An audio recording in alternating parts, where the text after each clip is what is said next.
consideration.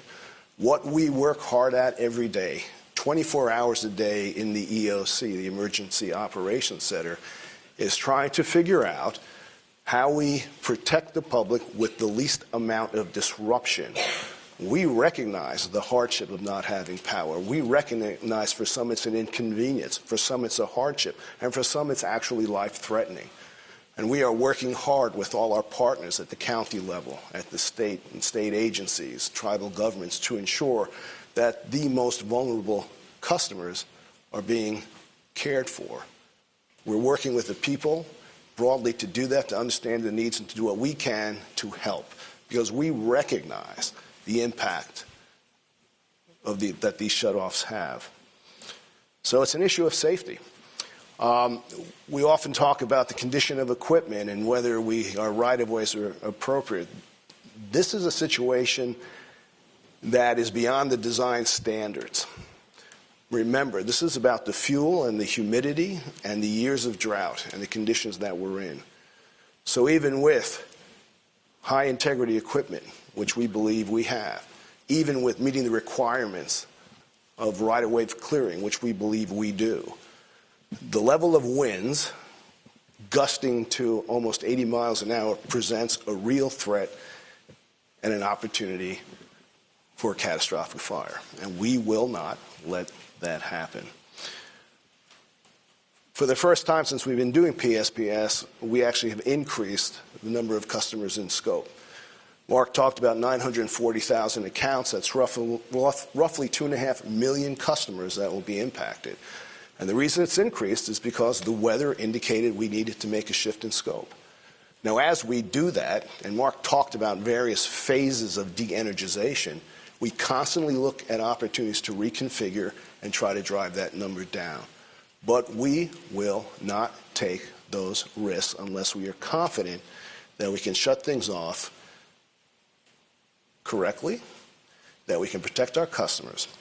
It's a complicated process. One of the things you have to understand, if you don't remember, is that we have to make these calls before the weather comes. We have to have 6,000 people in the field switching, manually opening up circuits that are live. It's dangerous work. We want to do it safely. We need to get out ahead of the weather. So the power will go off well before we witness the weather. The power will go off and you may never witness the weather because you're connected to a place that does get impacted by it. Let me be very clear. We don't do this because it's the easy thing for us to do. We do it because it's the safe and right thing to do. It's a challenging thing to do, but the number one priority we have is your safety. The other thing I said yesterday is we're all in this together. This is a California statewide event. You just need to read the news. You need to pay attention to the weather. It has broad impacts. And as I said, we're all in this together. And the one thing that you all can do is be prepared. Be prepared. While you have energy, while your lights are on, please prepare for not having that power. Charge your devices. Get the support you need. Make sure you have water. Make sure you have non-perishable foods. Make sure you're checking in on your neighbors, on your loved ones, even if you're not in that area, so that you can make sure that they're safe. Now, we also have this other thing, this question of weather uncertainty. And I got a notice, but I wasn't impacted, or I didn't get a notice and I had a short impact. That's because weather changes. And as good as Scott is in predicting the weather, it's still a prediction. It's the weather, and it changes. And we try to make sure we can be responsive and agile as it does. So you'll get notices, times won't be precise. But let me tell you one thing. If you're in a red flag warning zone, if you're in one of those zones, it can happen to you. So even if we haven't given you a notice, please, please, please prepare. I'm sure you all noticed when there are hurricanes along the East Coast, they have these cones of uncertainty. Well, if you're in a red flag warning spot, you're in the cone of uncertainty. Doesn't mean it will be impactful to you, but please prepare because it can. So for preparedness, please check out our website. We have hints there and advice. Use it. Make sure you go to our website and update your contact information, because the most important thing for us is to be able to contact you when there is an emergency. So having the latest information is helpful. So please do that. Again, we always appreciate your patience. We know how disruptive this is. We work very hard to make sure we minimize that impact on everyone. We have to work together on all this. But let me also say, we're not out of the woods yet. We're dealing with this public safety power shutoff. We watch the weather all the time, and one of the things we're seeing is that emerging again as a pattern. While we may have another weather system, not with this intensity, which may hit us early to middle of next week. So what does that mean? Well, let me confirm something we say all the time. We are committed to restoring every customer we shut off. And we hopefully will have the window to bring everybody back with power prior to the next weather event. It's early, so we don't want to talk about it much details. But there's a potential for it, so we have to prepare. So I'd ask you only one thing. As your power comes back on, please use that time to prepare again. We will talk more about that next event as the weather patterns become clear. So we'll probably talk about that tomorrow. But again, we do this for your safety. We don't do it because it's easy for us. We do it because it's the right thing to do to make sure that we can protect you, your property, and your loved ones from catastrophic wildfire. So with that, I'll stop, and we're ready to take your questions. Okay, Rhett, we'll start over here on the left side this time. Hi, Luz Peña with ABC 7 News. Sonoma County has been ordered to evacuate. An emergency alert was just sent out. Give us more info on that. Well, I don't have more info on that. I don't know if Mark, you do. I believe the evacuations are due to the Kincaid fire. I won't speak for CAL FIRE or speculate, but I know that that's an active fire scene, and if I take that data element and then I factor in the high wind activity that's coming in, I mean that could result in some movement. So I think the evacuation orders, as I read them from CAL FIRE, are the right thing to do for public safety. So that's all I have on that. And if that's coming from the county, I would strongly encourage citizens to heed that warning. Is it going to be more than Healdsburg and Windsor? We're not the county. We're PG&E, so we control the power assets. If that's a county tweet, you might want to refer that to the county. And if it does come from them, I would highly suggest following that direction. So today, the governor was speaking about notification and how many people are just receiving those notifications now. Is PG&E going to get better at notifying its customers? Well, we have a protocol, as we've explained, which starts with a 48-hour notification. Then we have a 24-hour notification. Then I believe we go down to 4 hours. Is that correct? That's correct. And should things change, we'll give notifications right up to the event. But we do have a plan, and that's why, as I said, we need people's contact information. We use the files that we have. Starts at 48 hours. It goes through social media, goes through tweets, emails, phone calls with customers who identifies medical baseline, which is a rate classification, so it could be anything which they have some medical equipment in their homes that take power. With those customers, we will do an affirmative contact, which means if all our mechanisms of contacting doesn't assure us we've contacted them, we will go and knock on doors, and we will do everything we can to get in touch. So I think we have a protocol that we follow quite completely. Is it 100%? That I can't tell you. We work for it to be that way, but we do have a 48, 24, 4-hour notification, and then we'll continue to notify if we have to. If weather shifts and it's urgent, we will contact right up to the point of the event. Hi, I'd like to drill down on that a little bit more. How are you communicating those shutdown times? Because it seems like you're saying one thing, PG&E will be saying one thing to the public and the media through press releases, and then the local governments and law enforcement will say they heard another thing from PG&E.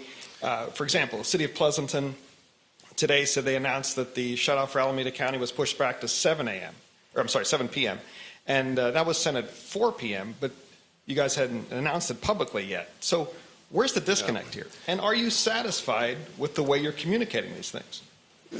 Let me start with the point that we can always improve our game on everything.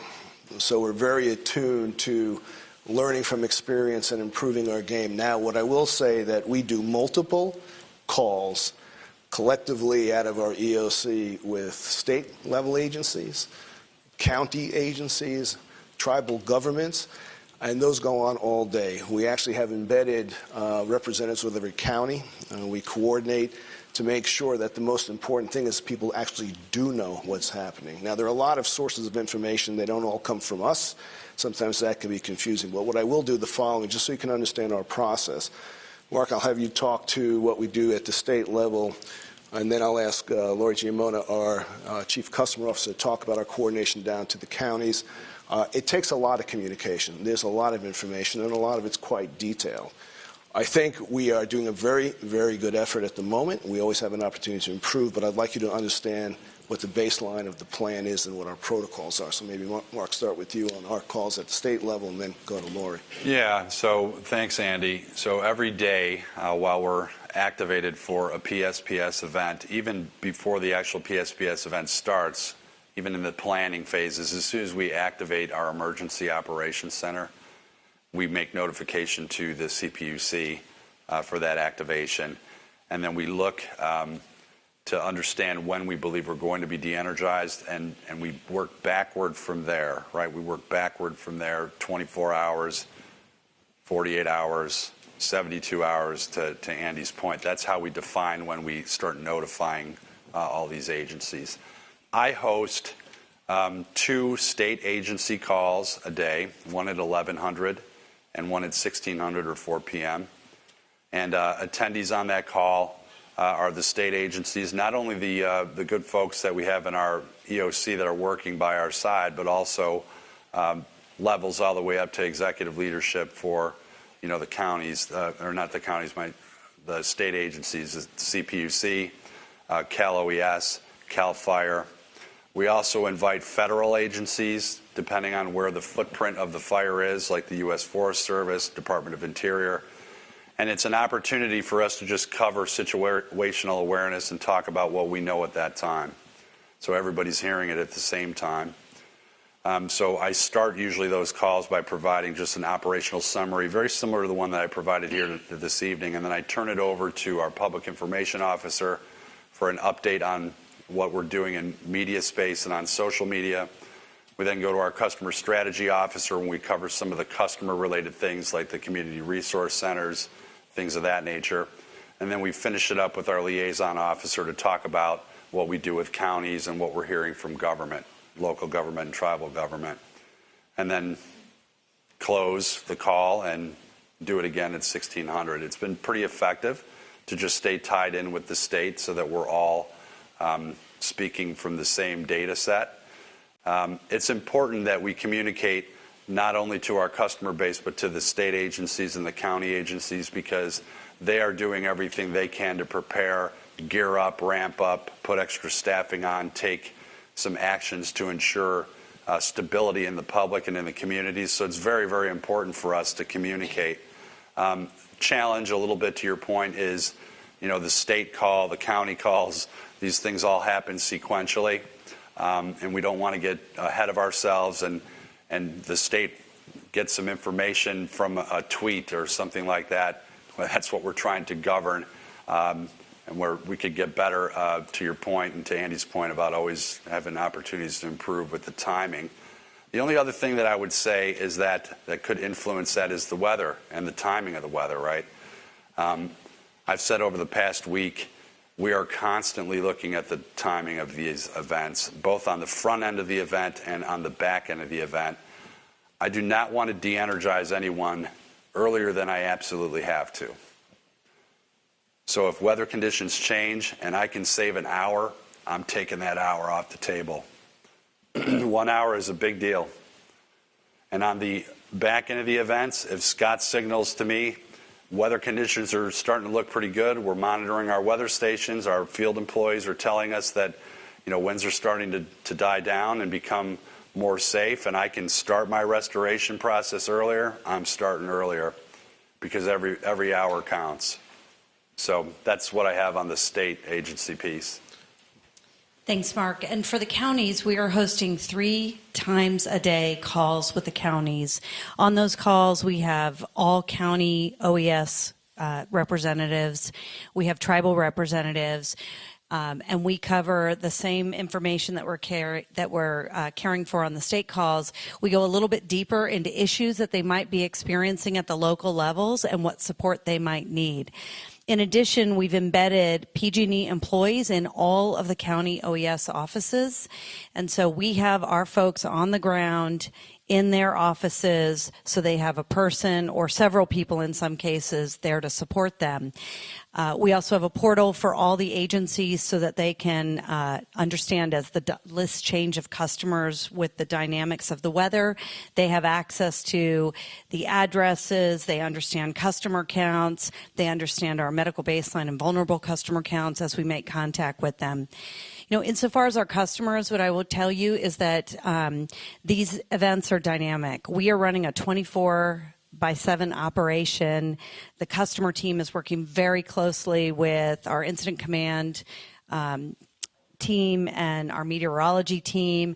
And so the calling of customers can become dynamic, and the windows can get tight based on the windows that change with the weather. And we're trying to be very accommodating and not alarm customers that don't need to be alarmed, but there are cases where customers are getting notified inside of that 48 hours or potentially inside of that 24 hours. And in some cases, it could be the first time that they're getting notified, but that is purely because the conditions have changed and they've been brought into scope. And so we continue to try to tighten that, narrow that, and make sure that we're communicating customers at the right time and in the right way. And then in addition, we're making all of our channels for customers accessible.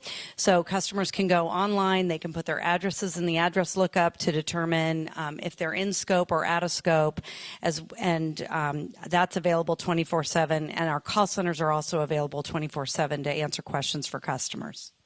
Okay, we're going to come over here. Betty Yu, KPIX 5. Andy, you referenced the high integrity equipment that PG&E owns that cannot withstand such winds, but much of the utilities infrastructure is pretty old. It was built 40, 50 years ago. How do you reconcile those two facts? Well, 30 or 40-year-old infrastructure in this industry is not ancient, all right? What you have is a lot of structures that don't move, which have to be maintained. Right? And they have to be inspected, they have to be maintained, and therefore you can have older equipment but still relatively high integrity. The integrity of those assets, depending on the maintenance programs that are applied on an ongoing basis, if one does and executes the appropriate maintenance, that equipment will last for quite a bit of time and will be replaced in kind by parts when they fail. What I was trying to make the point was that there is this narrative about the quality, the defective level of equipment, lines falling down, and if you've been listening to these press briefings, you would have heard Bill Johnson talking about that one of the first things he did when he arrived here was to institute a very broad and comprehensive inspection program of all our assets. And when there were deficiencies, they were repaired. And so we're quite confident that our equipment and our infrastructure is in a very good condition. There's also the issue about the confusion of our enhanced vegetation management program with traditional tree trimming. What we've come to the recognition was that the requirements for tree trimming and right-of-way was not adequate for the conditions we're now seeing and what we've experienced, and so we have an advanced program which looks to open up the aperture above lines to ensure that we have appropriate clearances in our distribution right-of-ways. So we are relatively confident that the status of our system is not what we're dealing with here, meaning that with these level winds, and that's why you see this also to some of the IOUs in the south, which also have to declare these kind of preemptive de-energizations, occur because of 3 general issues: wind speed, the fuel that's available around electrical equipment, And the ability through all these dead trees to have limbs that will fly into a right-of-way, which isn't normally, that you would not have dealt with if it was trimmed.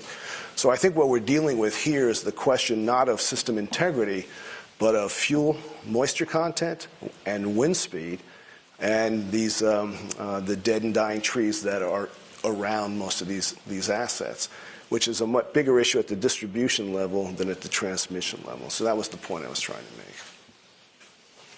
Follow up. Yep. Regarding the Kincaid fire and the preliminary findings, the jumper cable, did that prompt the utility at all to be more cautious during this round, perhaps to make the shutoffs more widespread, or to decide to shut off more transmission lines versus distribution lines? Yeah, one of the things I want to be clear about is that transmission lines are in scope when they need to be. And there was a point I made yesterday. We don't treat transmission lines differently.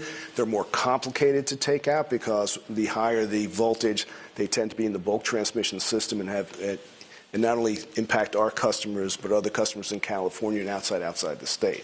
So there are different considerations, but when they need to be taken down for safety reasons, they will be. What I had mentioned yesterday, and I'll repeat here, one of the things that we have changed since the operation on one of our towers near Geyserville was that we wanted to make sure that we were taking a much finer look at weather, meaning that if a particular transmission line is impacted by topography, it might be on a ridge line, it might be at the bottom of a hill, we're taking a much more micro look at that, so we have a better sense of wind speeds that might change or give us a better cushion to take them out. Not to keep them in, but to take them out by tightening up our criteria based on the topography around some of these high voltage lines. Ivan? From KTVU, Channel 2 here in the Bay Area. I hear what you're saying, but when you go out to these different communities and you talk to people, kind of the first thing they say is they lay the blame on PG&E. Whether it's you haven't done, and you can rattle off a myriad of things. How do you reconcile that with all the ways you're trying to communicate, with the 2 calls to the state each day, 3 to the county each day, de-energizing only when necessary, et cetera? How do you reconcile that? How do you shift that narrative and the public opinion? You know what, let me be very clear. We're not trying to manage that right now, okay? I think there is a narrative out there, and that's a conversation and a debate people can have when we're at a fire season. Right now, we have a big historic event coming at us. We have 2.5 million customers being impacted. There's a real threat to public safety, and that's why we're doing this. Once we de-energize, we want to restore as quickly as possible. We want to make sure that people are as prepared as possible to get through this. I think to reconcile these facts, I'll leave that to others, but all I'll say is that we are focused on moving forward, dealing with what's in front of us, setting a new standard for operations to ensure that our maintenance programs are what they need to be to ensure the system and the other programs that we're putting in place to deal with this. PSPS should be the last resort. Right now it's become a main lever to pull because we have not gotten to the place where we've made this transition from the old world to the new. And it's not just a PG&E issue. When we think about the changing climate, it means do we have to think about our systems differently so they're not exposed to these same risks? And the things that we have talked about and the things that we will pursue, and some are already underway, is the enhanced veg management program that we're proceeding on, the hardening of our system so it's more robust against these weather facts, the use of distributed generation within our franchise area to create resilience zones, more switches so we can reconfigure once that generation is in so we can limit the impact as we start to de-energize. And then the last would be the implementation of microgrids so that we can assure that communities that would not necessarily be impacted can maintain power while we shut off power around them. So we do have this program, and the question of what are we going to do going forward is how we should be judged. We can't undo the things. No matter how much we focus on the past, it will not help us at all today or tomorrow. We take lessons learned, we take actions, we put in our programs, and we work responsibly. And I think the other piece, and it's something that's important, is that the days of unilateral action seem to be over. That this is a problem that has to be solved by many people to come up with new answers for a new time and a new reality, and that's what we're working at. But right now, we've got 6,000 people in the field. When we get the all clear, we'll have 42 aircraft up in the air patrolling 30,000 miles of lines. And our focus is to get the power back on as quickly as we can to limit the amount of disruption we have and to make sure that all the people we work with, whether they're state agency partners, counties, tribal governments, or individual customers, are getting what they need to get through this type of an event. And it's our hope in the future that the scale, the length, and the amount of times we have to have these kind of events will diminish. All right, that is PG&E wrapping up their press conference live in San Francisco. This is the headline. Nearly 1 million people in Northern California will be without power through Monday morning, with staggered shutoffs that are already affecting the North Bay. Yeah, about